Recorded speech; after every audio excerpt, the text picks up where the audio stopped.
غرور کا سر نیچا ہوتا ہے۔ ایک دفعہ ایک کچھوا پانی سے نکل کر خشکی کی سیر کر رہا تھا۔ ایک خرگوش پاس سے گزرا۔ اس نے کچھوے کو اتنا آہستہ چلتے دیکھا تو ہنسنے لگا۔ کچھوے نے اسے یوں ہنستے دیکھا تو بولا، تمہیں اپنی تیز چال پر غرور ہے نا؟ آؤ مجھ سے دوڑ میں مقابلہ کر لو۔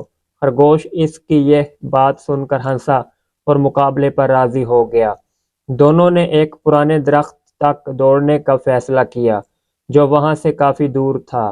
دوڑ شروع ہوئی تو خرگوش چھلانگیں لگاتا ہوا کافی آگے نکل گیا۔ راستے میں خرگوش نے سوچا کہ کچھوا ابھی بہت پیچھے ہے، مجھے کچھ دیر آرام کر لینا چاہیے۔ وہ ایک درخت کے سائے میں سو گیا۔ کچھوا آہستہ آہستہ چلتا ہوا آخر کار مقررہ جگہ پر پہنچ گیا۔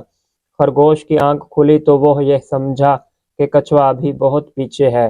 وہ چھلانگیں لگاتا ہوا اس پرانے درخت کے پاس پہنچا تو وہاں کچھوے کو موجود پا کر بہت شرمندہ ہوا۔ نتیجہ، غرور کا سر نیچا ہوتا ہے۔